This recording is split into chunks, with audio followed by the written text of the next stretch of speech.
কোরআনের শ্রেষ্ঠ মুফাসসিরকে যিনি বিদায় করেছিলেন, আজকে সোশ্যাল মিডিয়াতে দেখা যাচ্ছে সেই নজিবুল বাশার নাকি দুনিয়া থেকে বিদায় নিয়েছেন। সবাই লিখতেছেন আলহামদুলিল্লাহ আলহামদুলিল্লাহ। এখন এদিক খেয়াল করেন, এই নজিবুল বাশার যিনি মারা গেছেন, মৃত্যু সংবাদ কতটুকু সত্য মিথ্যা আপনারা বুঝতেছেন। অনেকে বলতেছেন গুজব, অনেকে বলতেছেন সত্য। এখন যিনি মারা গেছেন এই নজিবুল বাশার, আল্লামা সাঈদী হুজুরকে মামলা দিয়ে মিথ্যা তহমত যিনি দিয়েছেন, আমরা বলতে চাই যদি দুনিয়ার সফর শেষ করো, পরকালে এই দুনিয়াতে যা করেছো তার প্রতিদান তোমাকে ভোগ করতে হবে, তো এর ফলাফল তোমাকে ভোগ করতে হবে। কথা বলে ঠিক কিনা? তোমার ফলাফল আল্লাহ তোমাকে বুঝিয়ে দেবেন। কথা বলে ঠিক কিনা? কিন্তু আল্লাহওয়ালা লেভেল লাগায় কেউ ভণ্ডামি করবে, ওটা মেনে নেওয়া যাবে না। আমাদের বাংলাদেশে একজন মাইজ ভান্ডারের নজিবুল বাশার আল্লামা সাঈদীর বিরুদ্ধে সাক্ষী দিয়েছিল। মাইজ ভান্ডারের পিসাব নজিবুল বাশার নাম শুনছেন না আপনারা? আল্লামা সাঈদী হুজুরকে মামলা দিয়ে যিনি ফাঁসিয়েছিলেন, একজন আলেম হয়ে আর একজন আলেমকে ফাঁসিয়েছিলেন। এই মাইজ ভান্ডারের পীর সাহেবের নামে এই সমাজে অধিকাংশ পীরগুলো দেখবেন ভণ্ড। এই মাইজ ভান্ডার যারা করে, এরা ডুগি তবলা নিয়ে বসে বসে জিকির করে। মুসলমানের সাথে ডুগি তবলা যায়? জোরে বলেন যায়? যায় না। এই মাইজ ভান্ডারের যে পীর সাহেব, যিনি আল্লামা সাঈদী হুজুরকে মিথ্যা তহমত দিয়েছেন, মিথ্যা মামলা দিয়েছিলেন, আমরা বলতে চাই তুমি কোরআনের পাখির সাথে যে বেয়াদবি করেছো, এই বেয়াদবির প্রতিদান কিয়ামতের ময়দানে আল্লাহ অবশ্যই তোমাকে বুঝিয়ে দেবে। উনি যদি পীর মুরিদি করতেন, তোমাদের মতো বাংলাদেশের সবচাইতে বড় পীর হয়তো আল্লামা সাঈদী হুজুর। কথা বলে ঠিক না? কোটি কোটি মানুষ যাকে মহাব্বত করে, হাসি দিয়ে কাঁদিয়ে চলে গেলেন। তিনি হাসলেন আর আমাদেরকে কাঁদালেন। কেমন সোনার মানুষ ছিলেন! খানায় কাবার ইমাম যাকে জড়িয়ে ধরে কপালে চুমু খায়, যার জন্য খানায় কাবার দরজা খুলে যায়, হাজার হাজার মানুষ যার হাতে হাত রেখে কালিমা পড়ে মুসলমান হয়েছে। বাংলাদেশের তাফসীরুল কোরআন মাহফিলের রূপকার আল্লামা সাঈদী হুজুর, আল্লাহ যেন তাকে জান্নাতের উচ্চ মাকাম দান করেন। জন্য বলুন আমিন। ভারতের মানুষ মাসের পর মাস রোজা থেকে আল্লামা সাঈদী হুজুরের জন্য দোয়া করেছিলেন। কেমন মানুষ ছিল!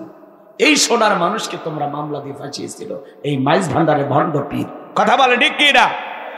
ওরা ডুগি তবলা বাজাইয়া গান গায়, লাফালাফি করে। এজন্য আমি বলতে চাই, মাজারের সিজদা দেওয়া শিরিক, পীরের পায়ে সিজদা দেওয়া শিরিক, নেতার পায়ে সিজদা দেওয়া শিরিক। আল্লাহ ছাড়া এই মাথা দুনিয়ার কারো কাছে নত করা যাবে না। কথা বলে ঠিক কি না? ইয়্যাকা না'বুদু ওয়া ইয়্যাকা নাস্তাঈন, আমরা তোমার ইবাদত করি, তোমার গোলামি করি, সাহায্য তোমার কাছে চাই। যদি কিছু চাওয়া লাগে চাইবেন কার কাছে?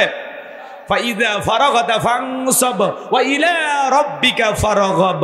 বান্দা, যখন তুমি নিঃস্ব অসহায় দুর্বল হইবা, তোমার শূন্য হাতটা আমি আল্লাহর দিকে তুলে ধরো, তোমার শূন্য হাতটা আমি আল্লাহ পূর্ণ বানায় ফেরত দিব। চিৎকার মেরে বলুন সুবহানাল্লাহ। তাহলে জীবনে যদি চাওয়া লাগে কার কাছে? জোরে বলেন। আমার ভাইয়েরা, ট্রাকের পিছনে সেরা স্যান্ডেল কেন? কয় হুজুর দুর্ঘটনা থেকে বাঁচার জন্য। আছে না নাই? আরো জোরে বলেন, আছে না নাই? এরপরে টিয়া বাকরির কাছে যা ভাগ্য গণনা করে, কবিরাজের কাছে যা ভাগ্য গণনা করে, বলেন তো বাজান এগুলো করা যাবে? জোরে বলেন না কেন?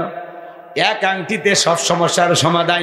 আপনি কি মামলায় হেরে যাচ্ছেন, বিদেশে যেতে পারছেন না, বিয়ে করতে ভয় পাচ্ছেন? আসুন, শেষ দর্শন Ajmeri gems house, Bashundhara city complex, Liton Dewan Chishti, এক আংটিতে সব সমস্যার সমাধান। বিশ্বাস করা যায়? একটা আংটি দিয়ে যদি এত সমস্যার সমাধান হয়, তাহলে ওই লিটন দেওয়ার চিস্তির অর্থ আংটি বিক্রি করে খাওয়া লাগতো না। ওর 5 আঙ্গুলে 5টা, এই 5 আঙ্গুলে 5টা, 10টা আংটি ব্যবহার করে পৃথিবীর সেরা ধনী হয়ে যেত। কথা কন ঠিক কে না? এগুলো বিশ্বাস করা যাবে? এরপরে শনিবার মঙ্গলবার বিয়ে করা হয় না, এগুলো দিন নাকি শুভ না। এরপরে বলে হাত চুল গেলে টাকা আসে, তাই নাকি? আরে বান্ধেন 3 দিন হাত দুটো খোলা রাখেন, হাতের চামড়া উঠে যাবে, তা টাকা পাবে না। কথা কন ঠিক কে না? এরপরে সন্ধ্যাবেলায় শ্রমিক কাজ করলে তারে ধনী মানুষ টাকা দিতে চায় না। কেন? সন্ধ্যাবেলায় শ্রমিককে টাকা দিলে ধনী নাকি ফকির হয়ে যায়, ওর নাকি বরকত কমে যায়। কথা কন্যাকে ভাই। এরপরে শোনেন, নতুন ছেলের বউ চা বানিয়ে দিকে কাপটা পরে যদি ভাঙ্গা যায়, অলক্ষণে বউ আসছে, প্রথম দিনে সংসারে জিনিস ভাঙ্গা শুরু করছে। এই অলক্ষণ কুলক্ষণ বলে ইসলামের ভিতরে কোনো কিছু নাই। কথা বলে ঠিক এরা। এরপরে শোনেন, মাথা আশ্রয় দিকে চিরুনিটা যদি পড়ে যায়, কেন? কয় মেহমান আসছে। তাহলে ঠিক আছে, রান্না শুরু করেন, কেউ না আসলে আমরা খেয়ে যাবো, এগুলো। এরপরে কয় জমজ কলা খাইলে নাকি জমজ বাচ্চা হয়, ভালো ভালো জমজ খাইলে যদি জমজ বাচ্চা হয় ভালো। দুইবারে কষ্ট একবারে হলো, মাঝখানে সেজারের টাকাটা বেঁচে গেল। যেই মহিলার বাচ্চা হয় না এরে জমজ কলা খাওয়ায় দেন, তারপরে যদি আল্লাহ দুই একটা দেয়। কথা বলে ঠিক কিনা?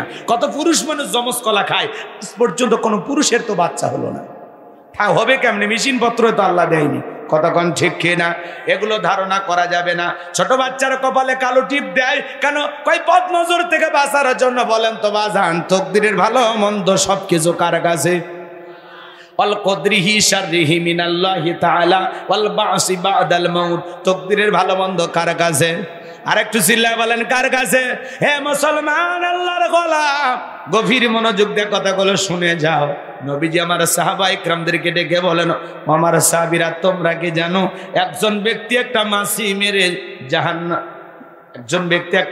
মেরে জাহান্নামে চলে গেল, আর একজন ব্যক্তি মাছি না মেরে জান্নাতে চলে গেল।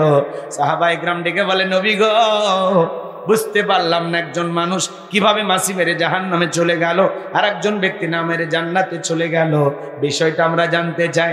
নবীজি তখন ডেকে বলে, শোনো, এক দেশে এক জালেম বাদশা ছিল, রাস্তার মোড়ে মোড়ে প্রতিমা বানায় রাখছে। জালেম বাদশার নিয়ম হলো, যত মানুষ রাস্তাতে হেঁটে যাবে প্রতিমার নামে কিছু না কিছু দেওয়াই লাগবে। বলেন তো বাজান, ইমানদার হিসাবে প্রতিমার নামে কোনো কিছু দেওয়া কি আমাদের জন্য জায়েজ না হারাম? কথা বলেন না কেন? হে যুবক, তুমি যে আবেগের ঠেলায় দুর্গা পূজায় মেলায় যাইতেছ, একজন বলে হুজুর গেছিলাম, 6টা কলা খাই আসছি, কয়েকটা লাড়ু খাইছি।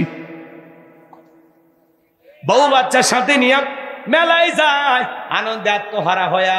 মুসলমান মুখে টুপি আছে, কথা কর না, মুখে দাঁড়িয়ে আছে, মাথায় টুপি আছে, বউ বাচ্চার সঙ্গে নিয়ে বোরকা পরায় মেলায় যায়। যায় না? যায়। যুবকেরাও মেলায় যায়, মুসলমান যুবক মেলায় যায়, গান গায়, মেলায় যায় রে, মেলায় যায় রে। আছেন? আর আমাদের আন্তর্জাতিক নেতা আছে, বিশ্ব নেতা আছে, নেতার তো অভাব নাই। ওরা স্লোগান দেয়, ধর্ম যার যার, উৎসব সবার। এটা কোনো মুসলমান স্লোগান দিতে পারে না। এটা ইমান ধ্বংস করার স্লোগান, কুফরি স্লোগান। স্লোগানটা হবে এরকম, ধর্ম যার, উৎসব তার। ধর্ম যার যার, উৎসব তার তার। কথা বলেন। আমাদের ঈদের নামাজে কি মুসলিম ভাইয়েরা আসে? সালাম ভিরানের পরে আসে না? আচ্ছা, আপনার সাথে মুসাফা করে, দেখা করছেন?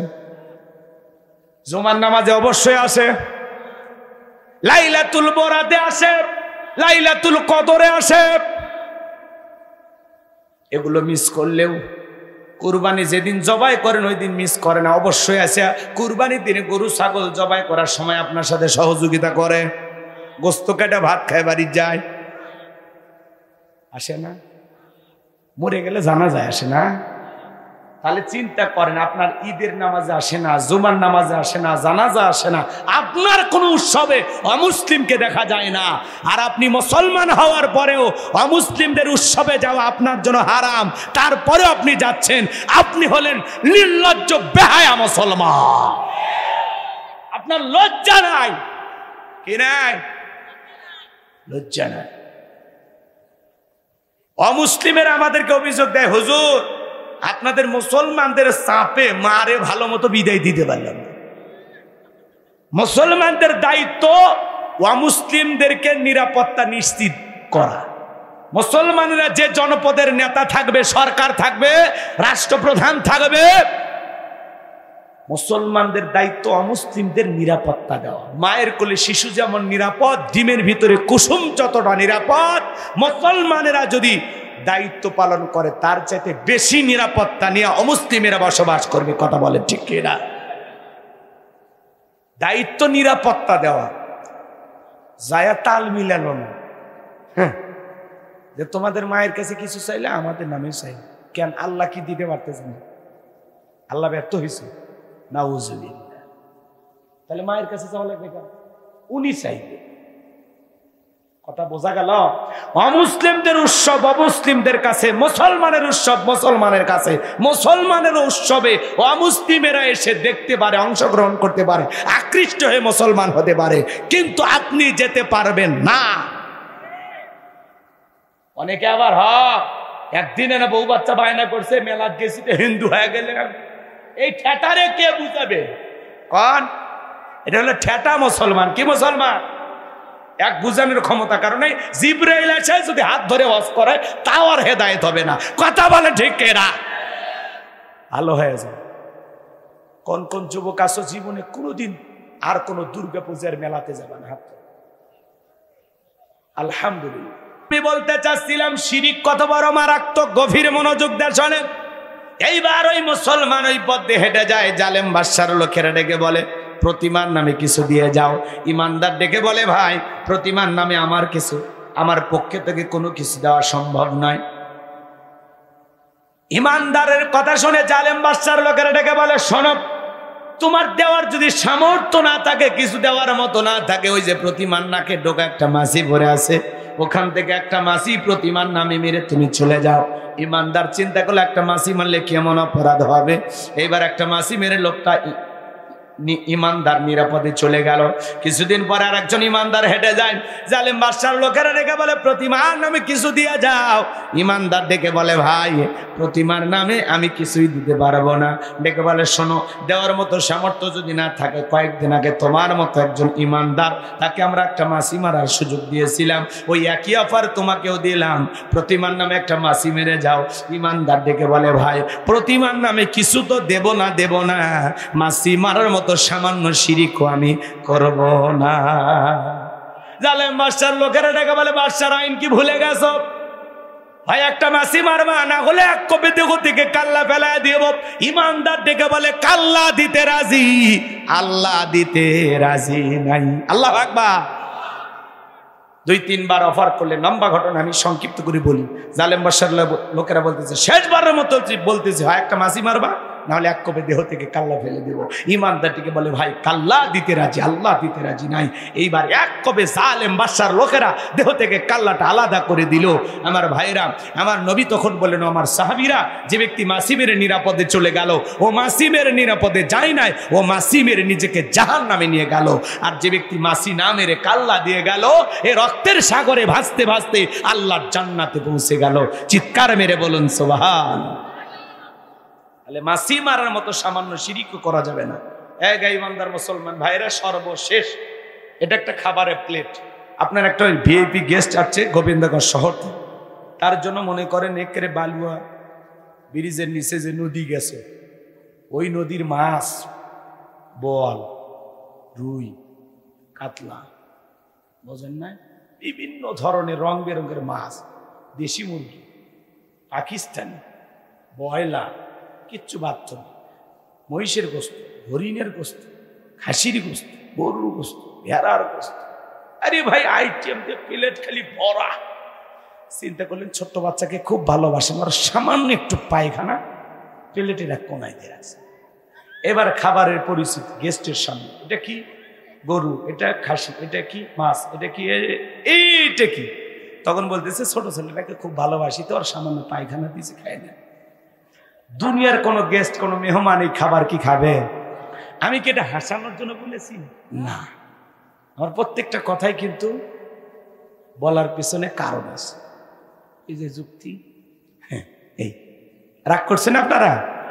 এই কথাটা বলার পিছনে কারণ হলো, ওই প্লেটে যতই দামি খাবার থাক, সামান্য পায়খানা থাকার কারণে টাকা দিলেও কোনো মেহমান যেমন খাবে না। আপনার আমল নামার প্লেট আছে, এই প্লেটে নামাজ, রোজা, হজ, যাকাত, অনেক আমল আছে, অনেক ভালো ভালো আমল আছে প্লেটের ভিতরে সাজানো, কিন্তু ওই প্লেটের কোনায় যদি সামান্য শিরিক মিশ্রিত থাকে, ওই শিরিক মিশ্রিত থাকার কারণে কোনো আমল, ইবাদত আল্লাহর দরবারে কবুল হবে না। আপনার ওই শিরিক মিশ্রিত থাকার কারণে সমস্ত আমলগুলোকে আল্লাহ তাআলা বরবাদ করে দিবেন। কথা বলেন ঠিক কি না? তাহলে শিরিক মুক্ত ঈমান যদি আপনি আনতে চান, তাহলে আজকের বয়ান থেকে আমি যে এসএমএস গুলো আপনাদেরকে দিয়েছি প্রত্যেকটা বার্তা আপনাকে আমল করতে হবে। কারা কারা এই কথাগুলো মানবেন? তুই হাত তুলে আল্লাহকে দেখান। লিল্লাহি তাকবীর। আজ থেকে আমরা শিরিক করব না, কোনো বাজারে যাব না, নেতার পায়ে সেজদা দেব না, আমরা এগুলো ভুল ভাল কথা বলবো না। মনে থাকবে তো ইনশাআল্লাহ?